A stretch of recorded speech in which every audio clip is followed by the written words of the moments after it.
July 9, 1932, Los Angeles County, California, 7:40 p.m. In a stuffy ward, isolated from the scorching sun of the West Coast by heavy curtains, an old man is dying. His breathing is intermittent. His skin resembles parchment. Around the bed, there is no crowd of grieving admirers, no flashes of reporters' cameras, no delegations from world governments. Only the closest relatives and lawyers are present, who know the terrible truth hidden from the headlines of the morning newspapers. The man lying on his deathbed possesses one of the most recognizable faces in human history. His portrait, with neat mustaches and a piercing gaze, has been reproduced in 4 billion copies. More often than the face of Jesus Christ. More often than the face of the President of the United States of America. Every morning, tens of millions of men around the globe see this face when they look in the mirror in the bathroom. His name is King Camp Gillette. And at the moment of death, when the world considers him the owner of an infinite fortune, his personal pockets are empty. This is not just a medical fact of cardiac arrest. This is the finale of a grandiose financial and ideological catastrophe. Behind the walls of the room where doctors record the time of death, the Great Depression is raging. But Gillette's personal collapse began long before the crash of indices on Wall Street. 30 miles to the west of the place of his death, in the harsh canyons of the Santa Monica Mountains, stands a monument to this collapse. This is the crime scene where the dream was killed. Calabasas, the heart of the valley. Here, among the sun-scorched grass and ancient oaks, rises an architectural giant that local residents simply call the ranch. 588 acres of land. A mansion designed by the great Wallace Neff, the architect who created the look of Hollywood's Golden Age. The building, in the Spanish colonial revival style, looks like a fortress.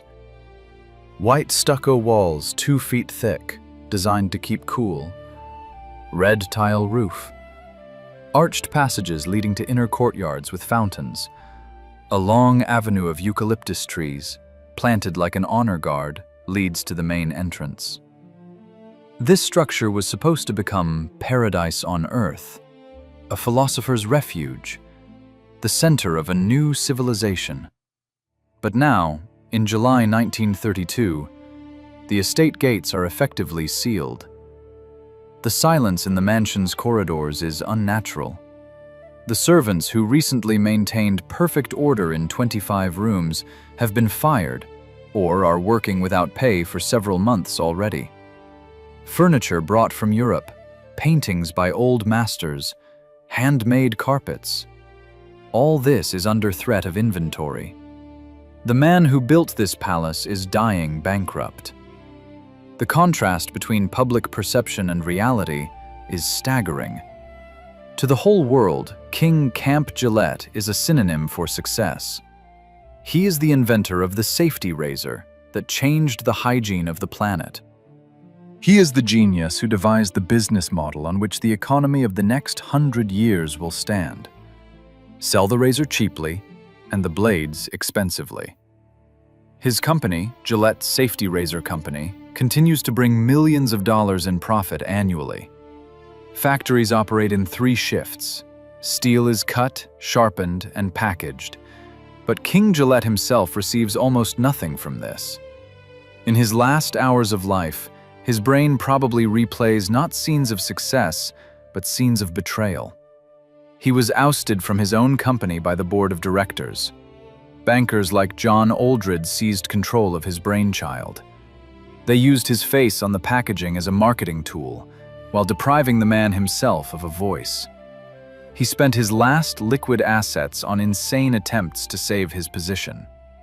He invested in shale oil extraction when the technology was not yet ready for it. He tried to outplay a market that could not be outplayed. King Gillette's death triggers a chain reaction of destruction. The heirs, his wife Atlanta and son King Jr., are left one-on-one with a mountain of debt obligations. The mansion in the Santa Monica Mountains, valued at $500,000, an astronomical sum for the early 1930s, becomes a burden that cannot be borne.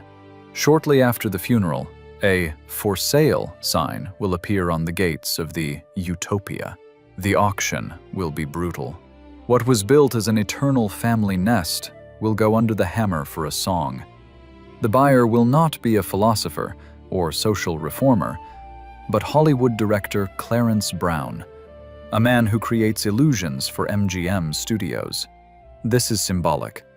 Gillette's real utopia passes into the hands of the Dream Factory. But to understand how the man whose name every man on the planet knows ended up broken at the wheel, we need to rewind the tape. We need to erase the image of the successful capitalist from the Blade packaging and see the one who hid behind it. The story of King Camp Gillette is not a story about razors. It is the story of a man who hated capitalism with all his heart, but became its most effective tool. The man who dreamed of building a single city for all humanity under a glass dome, and ended up building a lonely fortress in the California mountains to hide in it from the world that he himself created. The official biography states that he was a genius entrepreneur. Documents say the opposite. He was an obsessed dreamer whose ideas bordered on madness. And it was this madness that elevated him to the top, only to throw him down later. Everything began not with metal. Everything began with fire. October 1871, Chicago. The Gillette family loses everything. The Great Chicago Fire, which destroyed 3.5 square miles of the city, turns their business and home to ash. King Camp Gillette is only 16 years old. This moment becomes the starting point. The chaos of the fire that destroyed an ordered life imprints one thought forever in his subconscious. The world is imperfect, wasteful, and dangerous. It needs to be rebuilt. It needs to be ordered. Gillette was not born into poverty, but he knew the fear of falling to the very bottom. His father was an inventor and patent agent, always searching for the big idea, but finding only modest solutions. His mother, Fannie Lemira Gillette, was a woman of iron will and the author of the famous White House Cookbook, a bestseller of its time. It was from her that King inherited discipline, and from his father, obsession with mechanisms. But the young Gillette does not want to just invent mechanisms. He wants to invent a new world. By the beginning of the 1890s, he works as a traveling salesman. He travels the dusty roads of America, selling hardware store goods. He sees the underside of capitalism, endless competition, thousands of small shopkeepers fighting over cents, duplication of efforts, mountains of wasted resources. To his mathematical mind, this looks like a systemic error. In 1894, long before the world learns about the safety razor, Gillette publishes his manifesto. The book is called Human Drift. This is not a business plan. This is a socialist utopia bordering on science fiction. In it, Gillette asserts that competition is the root of all evil. He proposes a radical solution, the creation of the World Corporation, a single entity that will own all means of production on the planet. His vision shocks with its scale and frightens with its sterility. Gillette proposes to liquidate all cities and villages. In their place, he designs one gigantic metropolis. Metropolis. The city must be built near Niagara Falls to draw power from its energy.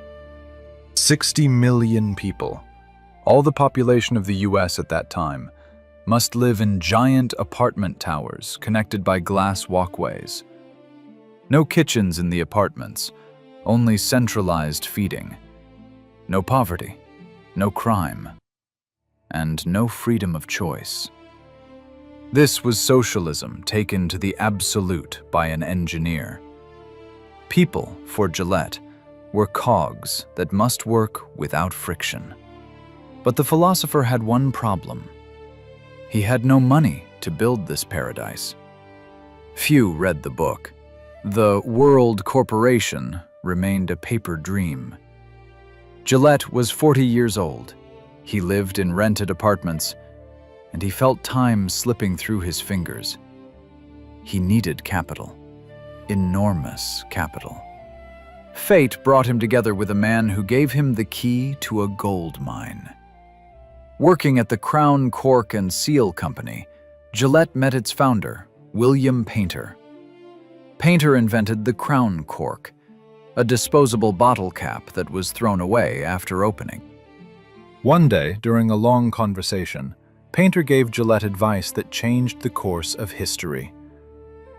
"King, if you want to get rich, invent something that people will use once, throw away, and then come back for more." This phrase became a virus in Gillette's brain. Disposable, constant demand, consumer dependency. Summer 1895, Boston. Morning. Gillette stands in front of the mirror in his rented apartment. He starts shaving. His straight razor has dulled. To put it in order, he needs to go to a sharpener or spend a long time stropping the blade on a leather strop. This is inefficient. This is a waste of time. At that moment, his gaze falls on the razor's construction. Massive handle, expensive metal, and only the thin edge of the blade does the work.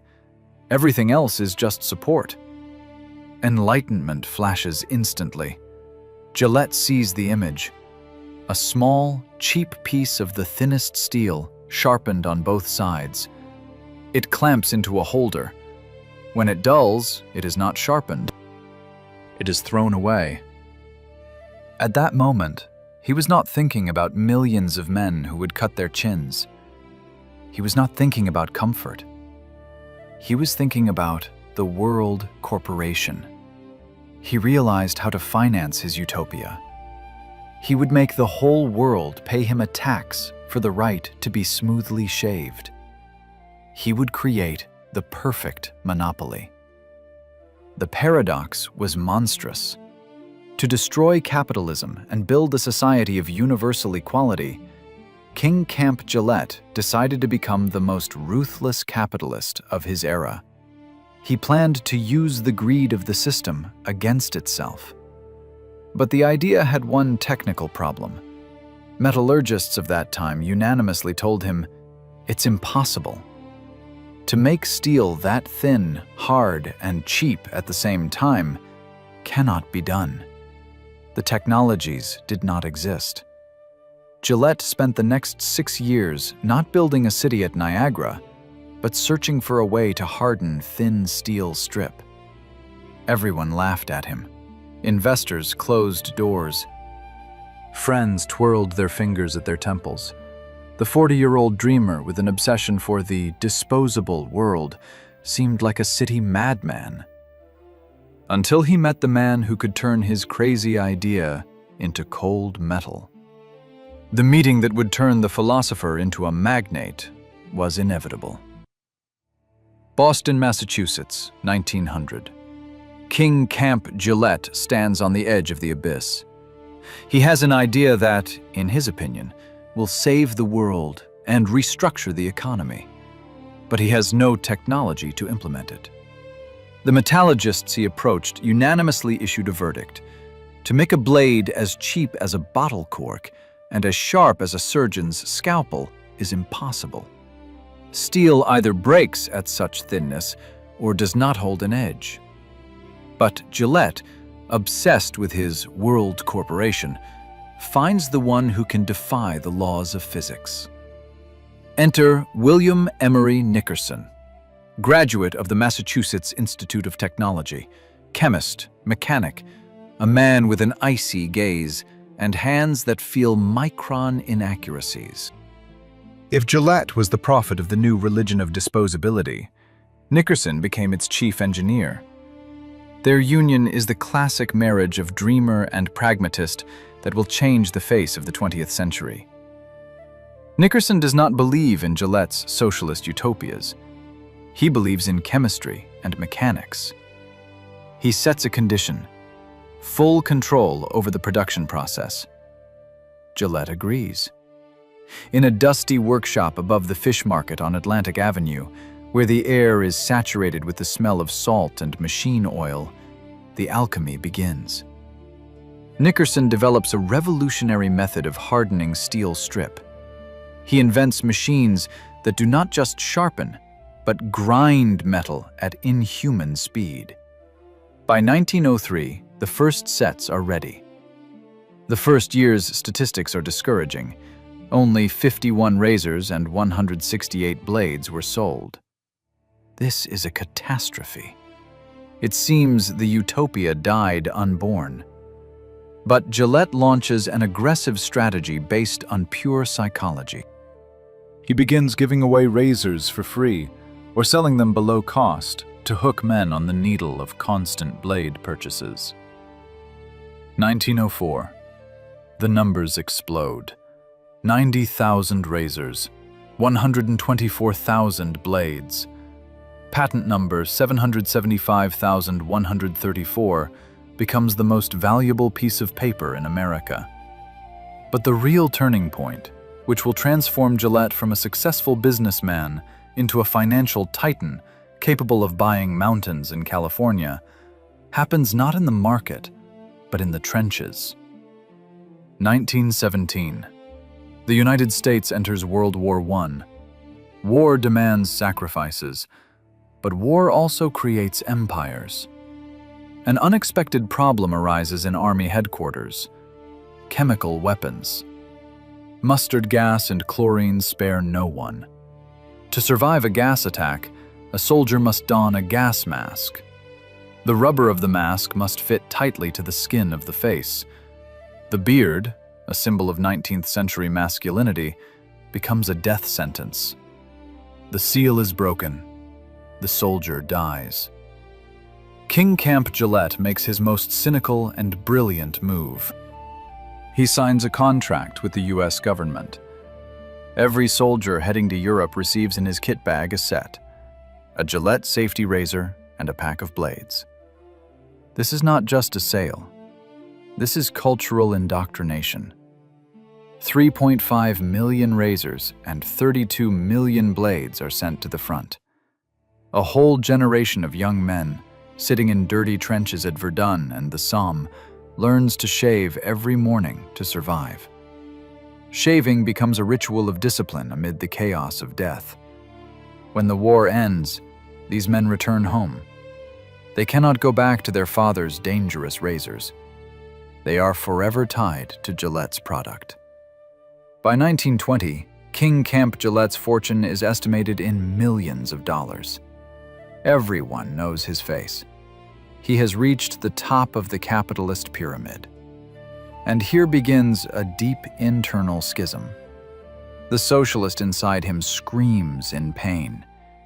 He wanted to destroy competition, to free humanity, but instead created a monopoly that enriched him personally, but did not change the social order. He became what he despised in his book, Human Drift: an oligarch basking in luxury while others work. The company's board of directors, seeing his eccentricity and constant attempts to incorporate socialist ideas into the corporate charter, gently but persistently pushes him aside from management.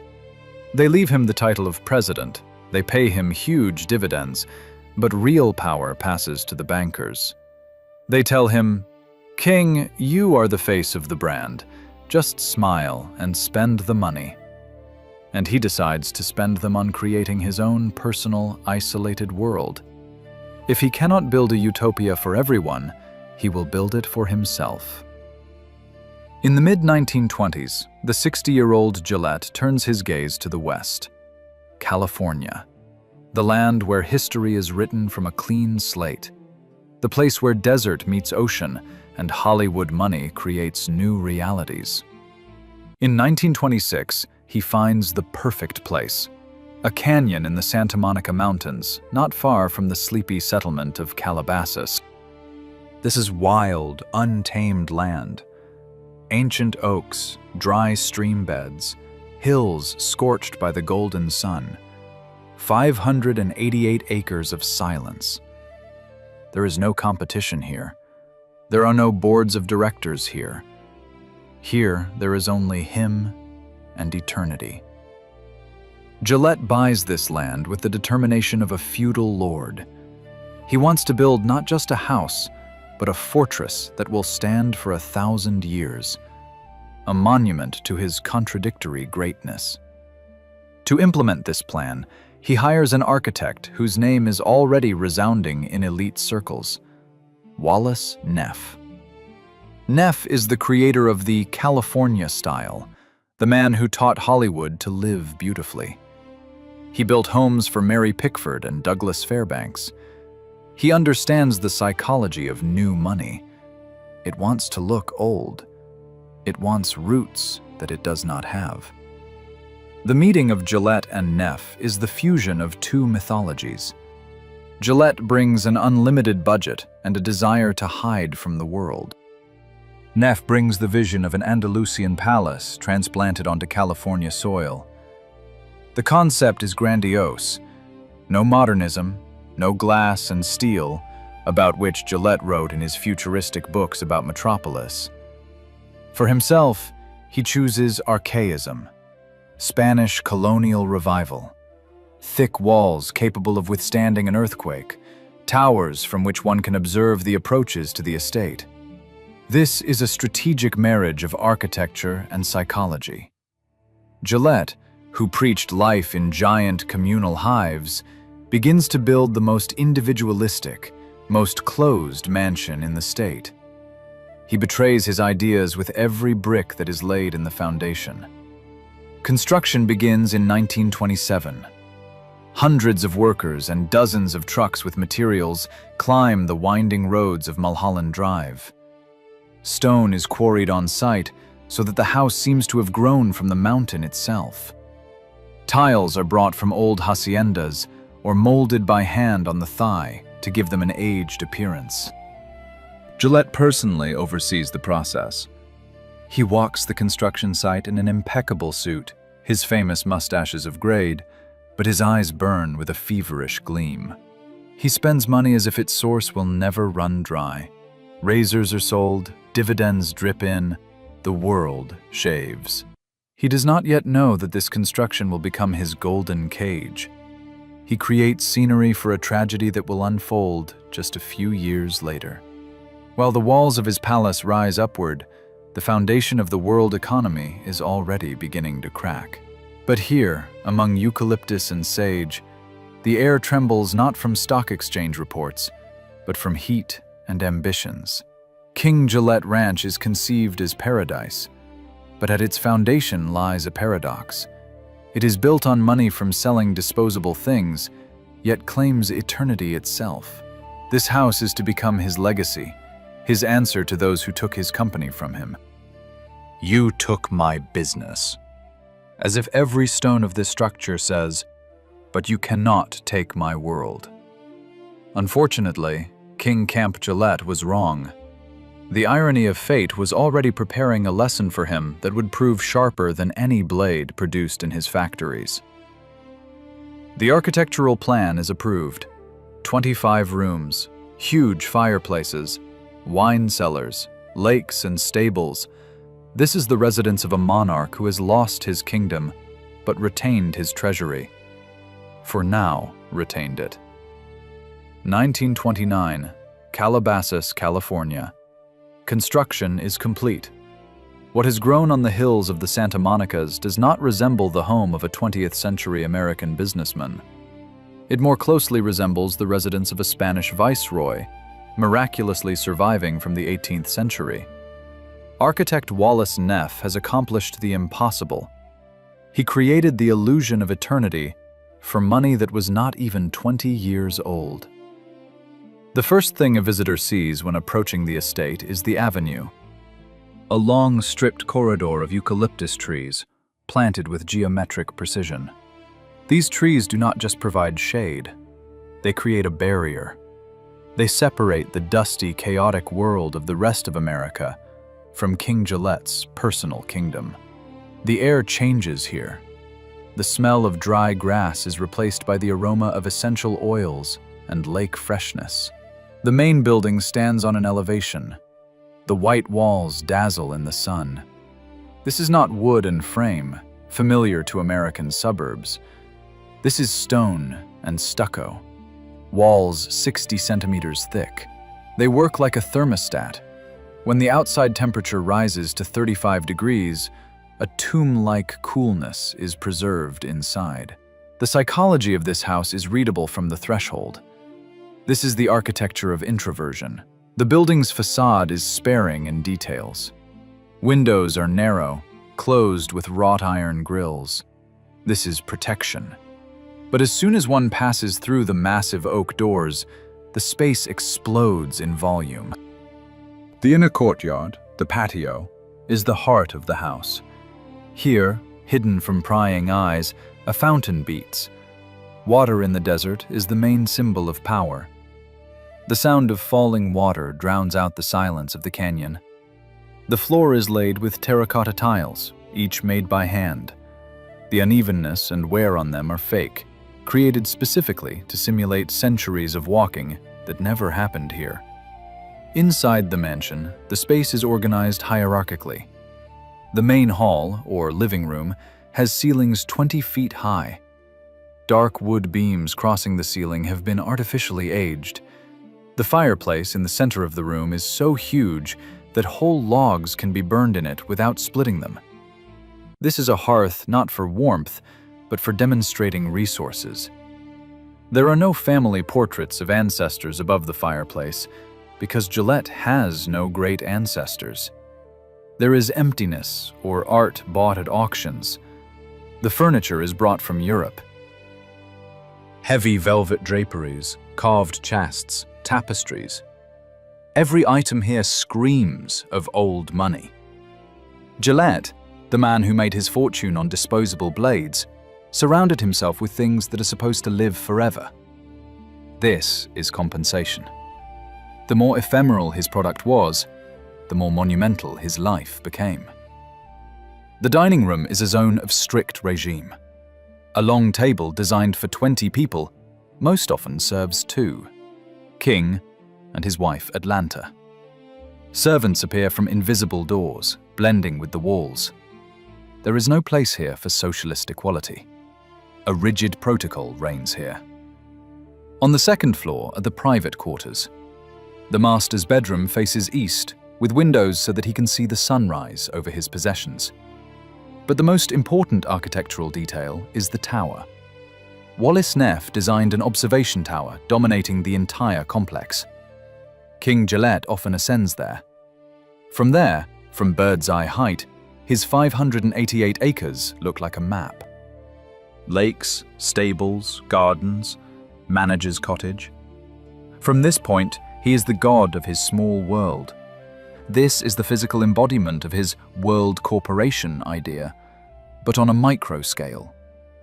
If he could not control the entire world, he would fully control this canyon. From above, people look like small figures performing functions. The gardener trims the bushes, the groom cleans the horses, the driver polishes the Packard. Everything works like clockwork, like the ideal mechanism of a machine. The cost of this project overwhelms the imagination of contemporaries. The purchase of the land, construction, landscaping, and furnishing cost Gillette approximately $500,000. To understand the scale, the average income of an American family in 1929 is about $2,300 per year. A good house costs $5,000.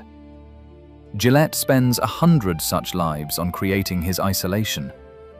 But in this grandeur, there is coldness. The house lacks children's laughter or the chaos of life. The son, King Jr., is already an adult, and lives his own life, trying to step out from his father's shadow. Guests do come here, but they are specific guests, either business partners whom he needs to impress, or similarly wealthy exiles. The sensory experience of staying in Gillette's house is an experience of suppression. Footstep sounds sink into Persian carpets. Light is always dimmed, passing through colored glass or thick fabric. The smell is a mixture of wood polish, old paper, and expensive cigars. This is a mausoleum built for a living man. King Gillette spends hours in his study. He is surrounded by books on philosophy and sociology. He continues to write, trying to prove to the world that his ideas are correct. He writes letters to politicians that no one takes seriously. He is in a golden cage that he himself designed, and the key to which is his bank account. However, beyond the walls of this paradise, beyond the line of eucalyptus trees, reality begins to change. Fall 1929. The air is electrified. The newspapers delivered to the ranch every morning become increasingly alarming. Indices creep upward too fast, unnaturally fast. Gillette, whose fortune is invested in stocks and real estate, feels safe. He believes that his system, his protection in the form of a razor monopoly, will save him from any upheavals. He looks at his sturdy walls and thinks that they will protect him from the financial storm, just as they protect him from the Santa Ana winds. He is wrong. Architecture can protect from nature, but it is powerless against mathematics. This house, conceived as a monument to triumph, is ready to become the stage for the most painful drama in Gillette's life. The grandeur of the halls, which now seems a symbol of power, will turn into an echo of emptiness in just a few months. Every acre of land that he now admires from the tower will become a debt obligation. The silence in the house, which now seems noble, will soon become ringing. History is preparing to strike, and it will not strike the razor business. People will shave even during the apocalypse. It will strike the man himself, his belief that money can buy safety. We are approaching the moment when utopia collides with reality, and this collision will be fatal. Tuesday, October 29, 1929. This day enters history as Black Tuesday. Panic reigns on the New York Stock Exchange. In a few hours, $14 billion evaporate. But in the Calabasas Canyon, 3,000 miles from Wall Street, the morning begins quietly. The sun still illuminates the white walls of Gillette's mansion. The eucalyptus trees still stand motionless. However, by noon, the telegraph wires connecting the ranch to the outside world begin to pulse with bad news. For King Camp Gillette, the stock market crash does not mean instant poverty in the usual sense. He does not stand in line for free soup. His tragedy is more sophisticated. It lies in margin calls. Gillette, believing in endless growth, played big. A significant part of his assets was not in cash, but in stocks and land obligations. To build his paradise in the mountains and finance his new ideas, he took loans secured by securities. When the market collapsed, bankers demanded immediate coverage of the difference. Assets that yesterday were worth millions, today are worth pennies. But the debts remained the same. Here begins the moral ambivalence of the story. The viewer must ask the question, do we pity this man? After all, Gillette, who preached renunciation of private property in his books, became a victim of his own greed for accumulation. He built a palace while preaching asceticism. He fell into the trap of the system that he himself strengthened with every blade sold. At this moment, Atlanta Ella Gaines, his wife, comes to the forefront. Until this moment, she was the shadow of the great husband, the hostess of the salon, a woman in expensive silks. Now she becomes a witness to the disintegration of the personality. She sees how the 74-year-old old man begins to lose touch with reality.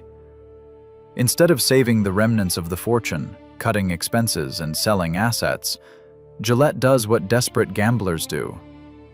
He raises the stakes. His new obsession is shale oil. Gillette convinces himself that he is not just a one-idea man. He believes that his engineering genius is capable of solving the problem over which the best minds in geology are struggling. He invests the last liquid money into the technology of extracting oil from hard rock formations. This is a tragic mistake. The technology is ahead of its time by half a century. In the 1930s, it is economically unfeasible. The drilling rigs he finances become black holes for money. Atlanta begs him to stop. Lawyers advise declaring personal bankruptcy to save at least the house. But the pride of the author of the World Corporation does not allow him to admit defeat. The atmosphere in the house changes. Grandeur turns into echoing emptiness. The gardeners disappear first. The perfect lawns begin to overgrow. The fountain in the inner courtyard is turned off. Electricity costs money, and the pumps consume too much. The water in the pool turns green. In the halls where guests' voices once sounded, now only Gillette's footsteps are heard. He wanders the rooms, touching the antique furniture, as if trying to verify its reality. He writes angry letters to the board of directors of his former company. He accuses them of falsifying reports, of betraying ideals. The irony of fate reaches its peak in 1930. The Gillette Company, the very one he founded, prospers. People continue to shave. Even the unemployed want to look neat going to an interview. Blade sales are stable, dividends are paid. But these dividends do not go to King. They go to pay the gigantic interest on his loans and to cover losses from the oil adventure. He created a machine that prints money, but he himself is disconnected from the mechanism. At this time, a corporate drama unfolds that finishes him off completely. Competitors from the Autostrop company, led by Henry Geisman, discovered that Gillette, the company, had overstated profit figures in previous years. A scandal begins. Shares fall even lower. The board of directors uses this as a pretext to completely oust the founder. King Camp Gillette, whose face adorns every pack, officially becomes persona non grata in his own business. The moral conflict tears him apart from the inside. In his diaries of that time, he does not write about money. He writes about humanity's betrayal. He still believes that if the world had accepted his Hive City plan, the Great Depression would not have happened. He blames the system, refusing to see his own role in it. For Atlanta, life in the castle becomes unbearable. Servants, not receiving salaries, leave, taking the table silver with them as compensation. The huge kitchen stands idle. They eat simple dishes in the small breakfast room, because heating the main dining room is too expensive. Gillette's health begins to deteriorate rapidly. This is pure psychosomatics. Stress from loss of control turns into physical infirmity. His heart, worn out by years of struggle, begins to fail. The man who wanted to control the planet now cannot even control the temperature in his own home. He shivers in the California heat. He sits in the library, surrounded by books that promised a bright future, and looks at the unpaid bills lying on the 18th century mahogany table. By the end of 1931, it becomes clear. The game is over. The oil project has failed completely. Bankers are preparing documents for the seizure of property. But Gillette does not give up. He commits the last act of desperation, which turns the story from a financial drama into an existential tragedy. He refuses to leave the house. He barricades himself in his illusion. The 588 acres of land in the Santa Monica Mountains, conceived as a refuge, turn into a maximum security prison. And the prisoner in it is the architect himself. The outside world, which he so wanted to rebuild, now knocks on his oak doors with the fist of a bailiff. Spring, 1932. The crisis moves from financial ledgers into biological reality. King Camp Gillette's body, exhausted by years of legal battles and crushed hopes, fails. He is 77 years old. Doctors diagnose serious intestinal problems, complicated by heart issues. This is the final act of the drama.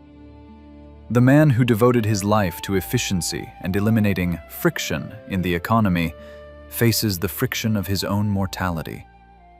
At the ranch in Calabasas, a quiet but terrible scene takes place. This is not a scene of assault by creditors. This is a scene of evacuation. Gillette can no longer maintain this palace. Moreover, he physically cannot stay in it. The huge halls, requiring a staff of servants, become dangerous for the frail old man. Stairs turn into insurmountable obstacles. Distances from the bedroom to the kitchen become a marathon. The utopia built for eternal life rejects its creator. Gillette is transported to Los Angeles. The official reason is proximity to the best doctors. The real reason is collapse. He leaves King Gillette Ranch, driving through the Eucalyptus Avenue one last time. He looks at the white walls, at the tower from which he surveyed his possessions. He knows he will never return here. At this moment, a deep internal transformation occurs. All his life, Gillette chased two hares: personal wealth and public good. He believed that money would give him the freedom to change the world. Now, lying on a hospital bed in the stuffy city, deprived of his acres and his millions, he understands the cruel truth.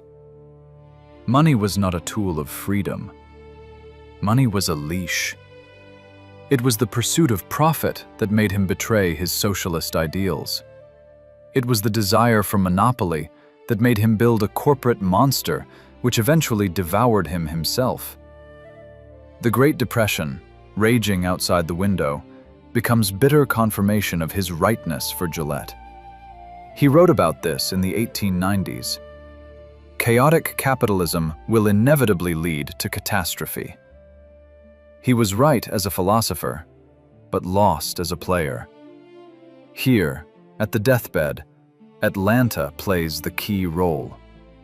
Throughout their married life, she was the beneficiary of his ambitions. She wore furs bought on blade income. She lived in palaces. Now she becomes the angel of harsh reality. Atlanta understands what King refused to understand. Legacy is not utopian books that no one reads. Legacy is debts that must be paid.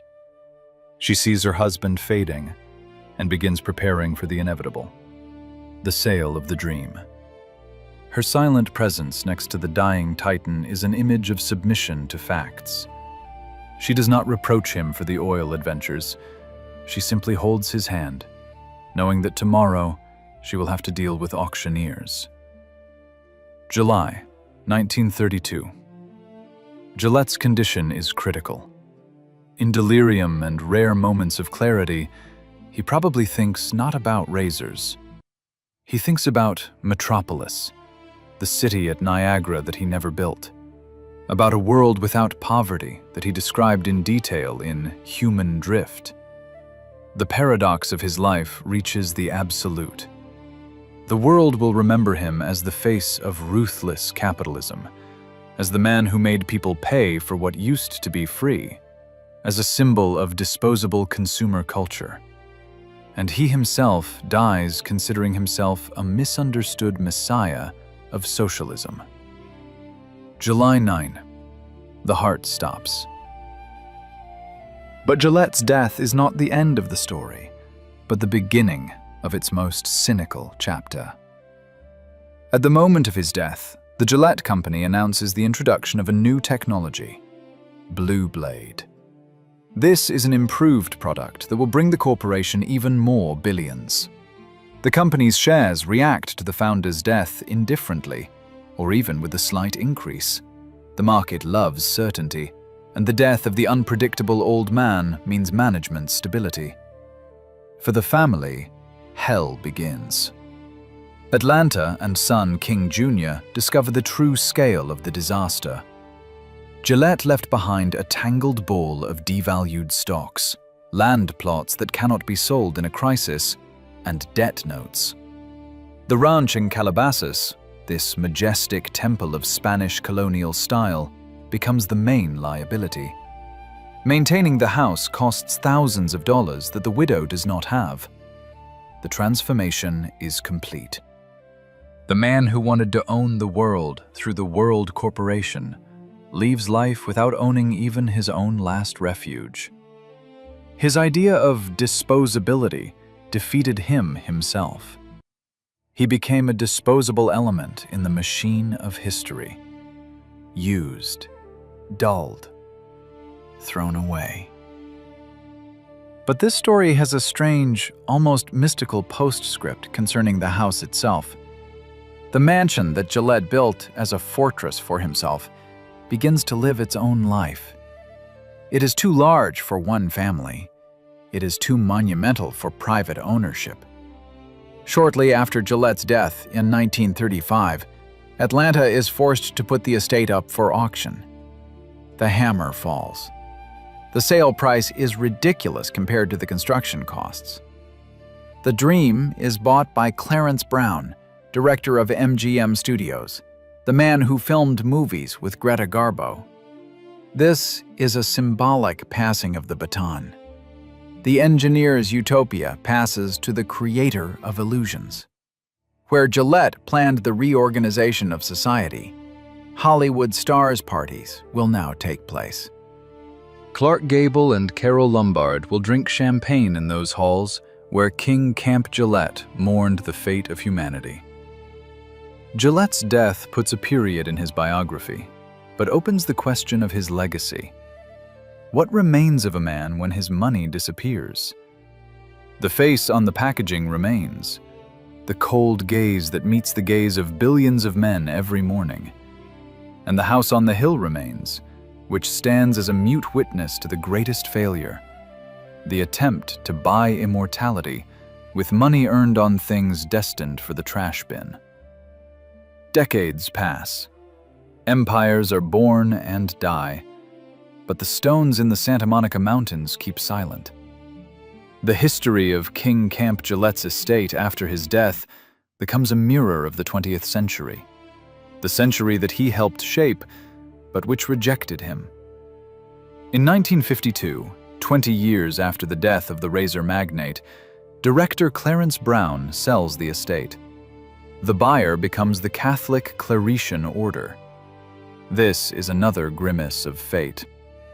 The mansion, built by an atheist and socialist dreaming of a scientific reorganization of the world, turns into a seminary. Where Gillette wrote his treatises on the World Corporation and denied religion, prayers now sound. In the halls where stock reports were discussed, monks in cassocks walk. The tower from which King looked at his possessions like a feudal lord becomes a place for meditation on the transience of all earthly things. Later, in the late 1970s, the estate passes to Soka University, and then, in 2005, exactly 50 years after Gillette's death, the land comes full circle. For $35 million, a consortium of government agencies buys the territory. Now it is the national park King Gillette Ranch. The gates are open to all. Anyone who wishes can walk along that very eucalyptus avenue where the millionaire's Packard once drove. Families have picnics on the lawns that Gillette guarded from prying eyes. There is a final, poignant irony in this. Gillette dreamed of a world without private property, where land belongs to the people. He got it. His house became public domain. But for this to happen, he first had to go bankrupt, die in obscurity, and lose everything he loved. Utopia arrived only on the ruins of his personal dream. However, the true legacy of King Camp Gillette is not in architecture. It is dissolved in every aspect of our modern life. We live in a world designed by his logic. The hook and bait model, sell a cheap device and expensive consumable, has gone far beyond the bathroom. When you buy a cheap inkjet printer and expensive cartridges, you pay Gillette's tax. When you buy a coffee machine for pennies and capsules at 3 times the price, this is Gillette. Gaming consoles, smartphones with service subscriptions, cloud storage, the entire 21st century economy is built on the principle that he invented in 1895. He wanted to create the World Corporation to free people from competition. Instead, he created a business model that turned consumption into an endless cycle. He dreamed of efficiency, but gave birth to mountains of garbage. Billions of plastic razors, capsules, packages are sent to landfills annually, confirming his prophecy that capitalism is a system of wastefulness. But what happened to the man himself? King Camp Gillette's face disappeared from the packaging. The company's modern managers decided that a mustached man from the 19th century does not sell high-tech blades with 5 stripes. The brand remained. The man was erased. In 2005, Procter & Gamble Corporation bought the Gillette Company for $57 billion. This is an amount impossible to imagine. If King were alive, he would see in this confirmation of his nightmares. Giant corporations have indeed swallowed the world, as he predicted in the book Human Drift. But they did not bring equality. They brought only more perfect ways of extracting profit. Today, walking around the ranch territory in Calabasas, it is hard to shake the feeling of a ghostly presence. The white walls of Wallace Neff's mansion shine in the sun just as brightly as in 1929. The fountain in the courtyard works again, but now it delights tourists, not a lonely old man. This story is a warning. King Camp Gillette was a man who tried to outsmart the system. He thought that it was possible to use the tools of greed, monopoly, marketing, resource exploitation, for achieving noble goals of universal good. He believed that he could remain an idealist while being a capitalist. His house stands as a monument to this delusion. It is a beautiful, majestic, but empty facade.